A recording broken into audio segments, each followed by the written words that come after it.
자, 우리가 저번 시간에 문제를 좀 풀어봤었죠. 그래서 이제 그 대단한 마무리라고 해서 이렇게 문제를 좀 더 풀어보고 어, 개념을 공부하는 것하고 네, 문제를 좀 풀어보는 것하고 조금 달라요. 그래서 문제를 풀다 보면 개념이 익힌 것만으로는 좀 부족할 거예요. 그래서 여러분들 이제 특히나 뭐 이렇게 그래프를 가지고 이제 추론해야 하는 문제들 그런 것들은 좀 연습이 좀 필요할 것 같아요. 자, 그림과 같이 탄산칼슘과 묽은 염산을 반응하면서 반응 전과 후에 뚜껑을 열었을 때 질량을 측정했다. 자, 선생님이 이거 수업 시간에도 얘기했죠. 탄산칼슘과 묽은 염산이 반응하면 이제 이산화탄소가 나옵니다. 우리 앞에서 배운 내용이에요. 자, 참고해 보세요. 여기서 탄산칼슘과 묽은 염산을 반응하면 화학 반응식도 쌤이 앞에서 썼죠. 계수도 맞춰봤고요. 자, 이산화탄소.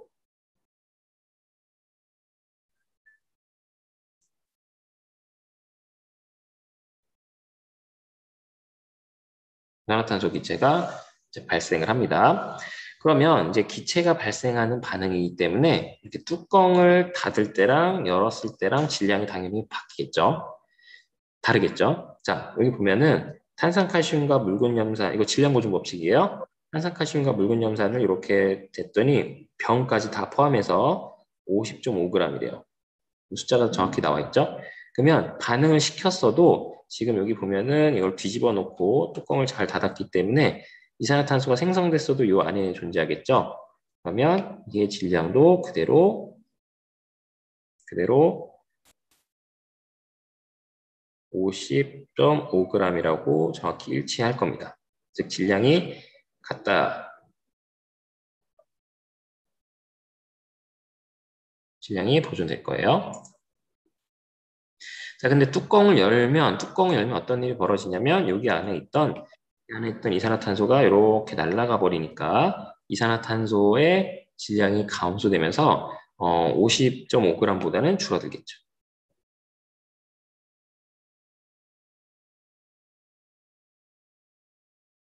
여기 있는 질량은 50.5g보다 작을 겁니다.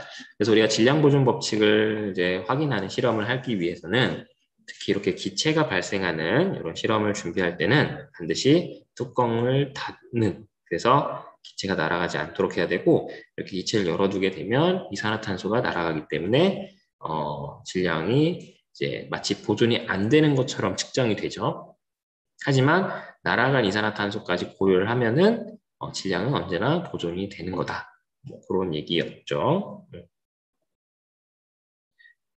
자, 그래서 오늘 요거 좀만 더 해봅시다. 자, 그림은 볼트와 너트를 이용하여 화합물을 만드는 과정을 이제 비유로 표현한 거예요. 자, 이렇게 생긴 걸 볼트라고 하고, 이렇게 끼울 수 있는 요걸 너트라고 하죠. 자, 근데, 이 모형에서는 이제 볼트는 몇 개가 들어갔냐면 한 개. 너트는 두 개예요. 그렇죠? 그럼 뭐 개수로 쓴다면, 볼트의 개수는 1인 거고, 너트의 개수는 2가 되겠죠? 그리고 볼트랑 너트를 합쳤을 때 이 덩어리, 요걸 한 분자라고 했으니까 이건 또 다시 한 개가 나왔죠. 요 세 가지를, 요거 세 개, 하나, 둘, 세 개를 합쳐서 한 개가 나온 거죠. 자, 화합물을 구성하는 볼트와 너트의 질량비를 구하라고 했는데, 이렇게 뜬금없이 물어볼 때는 당연히 여기 뒤에 단서 조항이 있어요. 이제 볼트 한 개 질량은 5g이고, 너트 한 개 질량은 2g이다.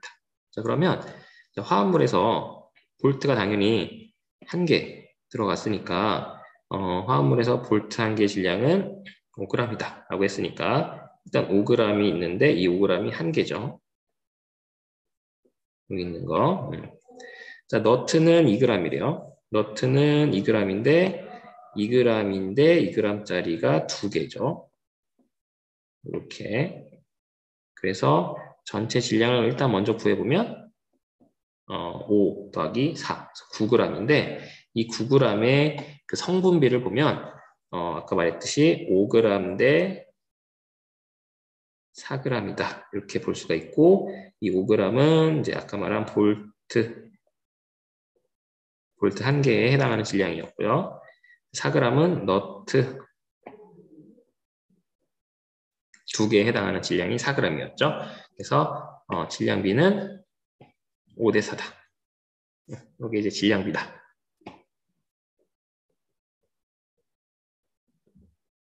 이렇게 생각해 주면 되겠고요.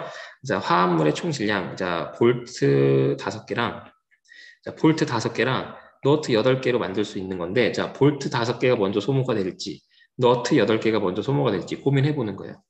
자, 근데 이렇게 따지면 되죠. 볼트 5개로 만들려면 너트가 10개가 필요하죠. 근데 지금 8개밖에 없으니까 얘가 부족한 거예요. 그럼 다시 거꾸로 너트 8개로 만들 수 있는 거는 나누기 2를 하면 되겠죠. 2개씩 소모되니까 총 4개의 화합물을 만들 수 있겠죠. 그래서 만약에 볼트가 5개가 있고 얘가 8개가 있으면 이 8개가 모두 반응하고 5개 중에 1개는 남겠죠. 그래서 그 중에서는 4개가 반응할 겁니다. 4개가 반응하고 8개 반응해서 아까 말한 1대2의 비율은 맞죠? 1대2. 그래서 총 1대2의 비율이고 4개, 8개 반응하면 화합물 4개가 나오겠죠. 같듯이 1대 2대 1의 비율이니까 또 1대 2대 1, 4, 8, 4 이렇게 해주면 되겠네요. 8번, 9번 얘기를 좀 더 해보고 자, 넘어가도록 하죠. 자, 이런 문제가 좀 어렵거든요. 이런 문제가 딱 봐도 막 표로 막 나타나져 있고 되게 막 정보도 많이 없는 것 같은데 한번 보도록 합시다. 자, 표는 일정 온도와 압력에서 기체 A와 자, B가 반응하여 C를 생성한다 라고 돼 있죠. 그러니까 A랑 B랑 반응해서 C를 형성하는 거예요. 그래서 일단 여기 문제에서 화학 반응식을 완성을 하라고 했으니까 화학 반응식을 맞추는 법 한번 보도록 하죠.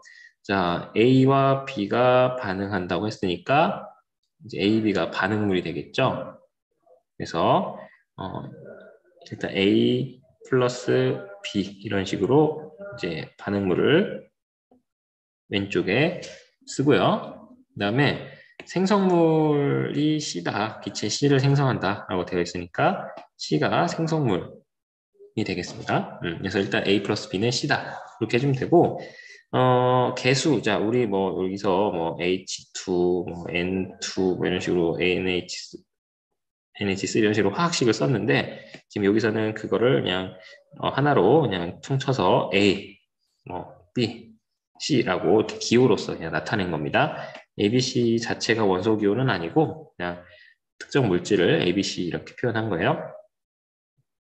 자, 그럼 이제 개수를 이제 완성을 시켜야 화학 반응식이 이제 완벽하게 맞춰지는 거니까 이제 개수를 좀 봐야 돼요. 그렇죠? 개수를 맞출 줄 알아야 되는데 이 표를 보면 개수가 어떻다라고 전혀 언급은 없지만 부피만 계속 얘기하고 있죠. 그렇죠? 부피. 그것도 기체의 부피. 그렇죠? 기체의 부피. 자, 기체의 부피. 그래서 요 문제는 이제 우리 눈치를 챘다시피 기체 반응 법칙으로 풀어야 됩니다.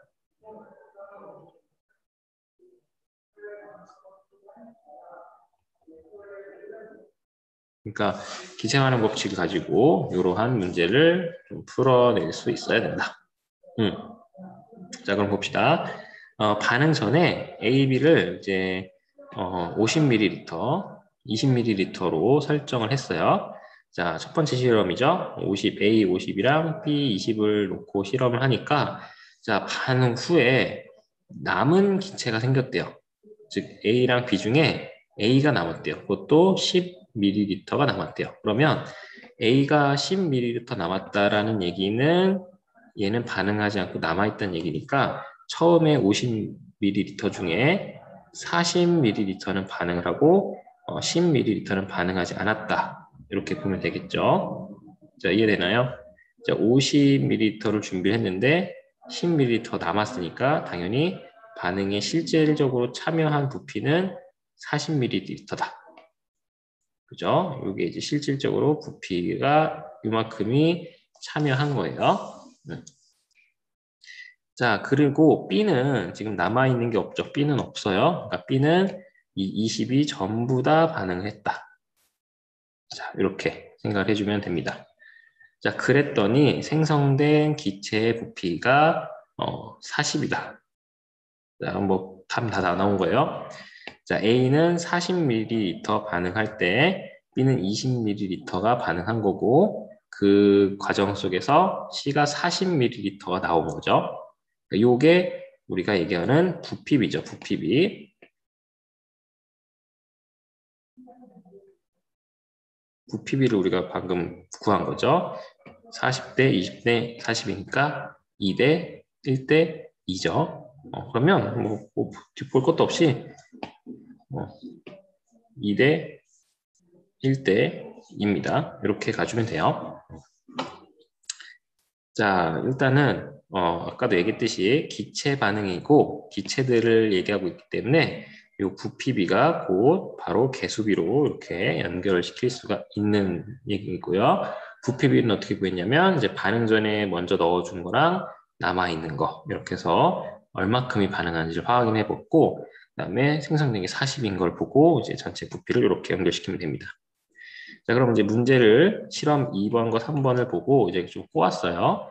자, 80, A80과 30을 넣었더니 어떤 기체인지 모르는데 이게 A일지 B인지 모르는데 20이 남았다. 그리고 60이 생성됐다. 이렇게 지금 접근하고 있죠. 자, 그럼 뭐 이거 추론해보면 됩니다. 자, 지금 일단 기체 C가 60이 나왔어요. 기체 C가 60이 나왔죠. 그러면 아까 여기 개수가 2대 1대 2, 부피비도 2대 1대 2 비율이 맞춰졌으니까 여기도 2대 1대 2의 비율이 맞춰져야만 합니다. 그렇겠죠? 그런데 여기가 60이고 아까 2대 1대2니까 자, 이 60만큼의 C가 나오려면 30만큼의 절반, 2대 1이죠. 절반인 30만큼의 B가 반응을 해야 됩니다. 그렇죠? 2대 1, 1대 2. 그러면 여기서도 아까 80이 전부 다 반응하는 것은 아니고 60만큼만 반응을 하고 20만큼은 반응하지 않고 남아 있어야겠죠. 그래서 60만큼 반응하고 30만큼 반응하고 다시 60만큼 생성되는 60, 30, 60. 그래서 2대 1대 2가 또 한 번 성립을 하죠.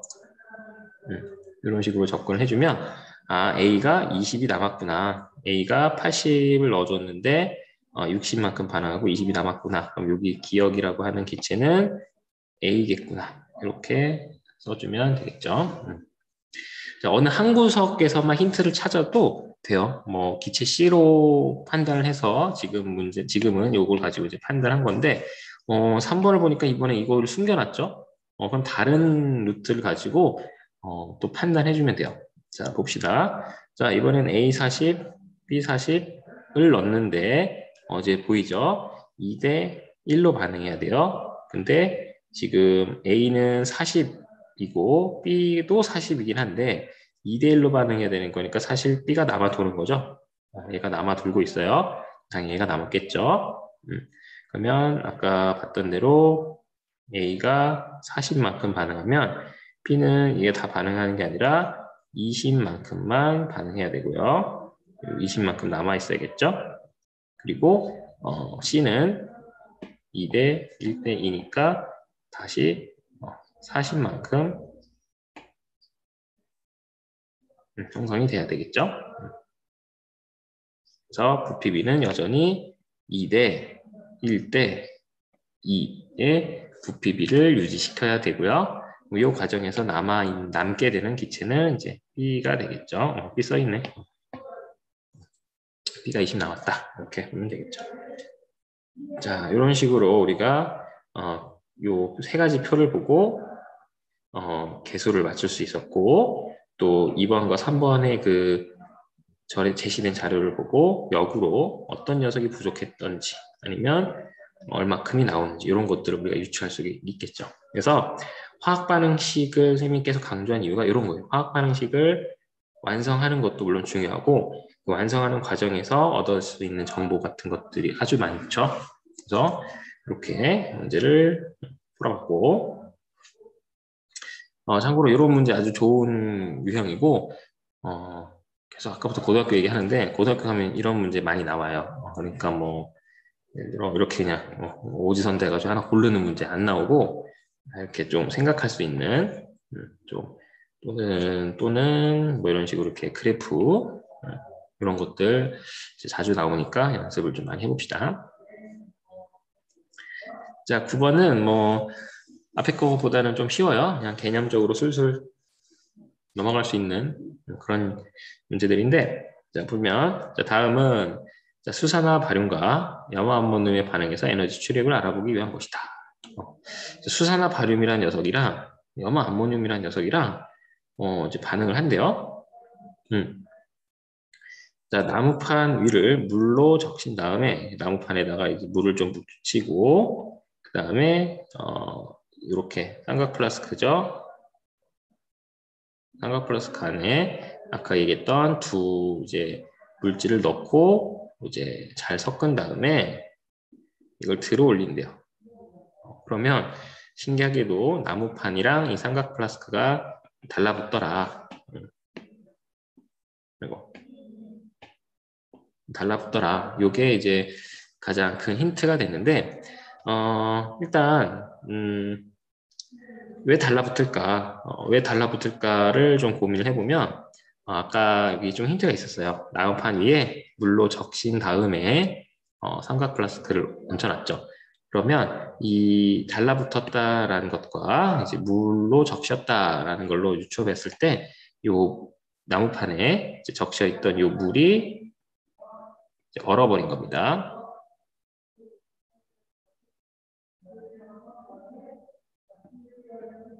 물이 얼어버린 거예요. 사실 요거는 여러분들 뭐 이걸 통해서 어떻게 유추할 수 눈치가 빠르면 유추할 수 있지만 뭐 우리가 지금 배운 걸로는 잘 모르겠죠.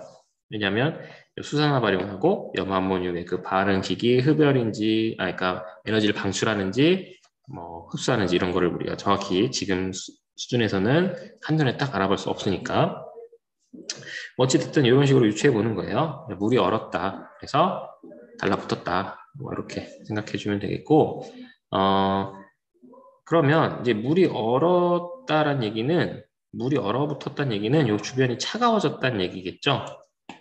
주변의 온도가 내려왔다. 물이 얼었다는 얘기는 주변의 온도가 낮아졌다.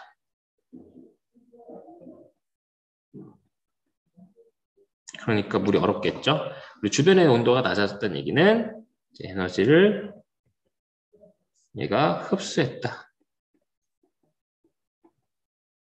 라는 결론을 얻을 수 있겠습니다. 즉 수산화 발륨과 염화암모늄이 반응하면 주변의 에너지를 흡수하는 반응이 나타난다. 그렇게 유추하면 됩니다. 에너지를 흡수를 했고요. 에너지를 흡수하니까 주변의 온도는 차가워지고 낮아지는 거죠. 그래서 얼마큼 낮아졌냐면 물이 얼을 정도로 꽤 많이 낮아지는 거죠. 그래서 물이 얼을 정도로 낮아져서 이렇게 삼각 플라스크랑 나무판이랑 이렇게 부착이 되는 현상을 볼 수 있다.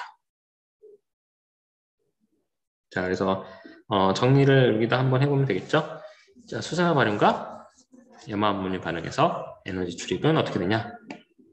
에너지를 흡수하는 반응이다.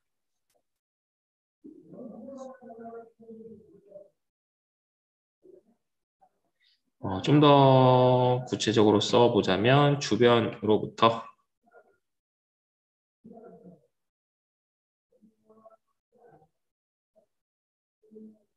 뭐든지 에너지는 갑자기 하늘에서 툭 튀어나오는 게 아니라 주변과 상호작용을 하는 겁니다. 에너지를 흡수하려면 당연히 주변으로부터 끌어와야 되고요. 그래서 주변이 온도가 낮아지는 거죠. 가로 열고 주변의 온도는 낮아진다.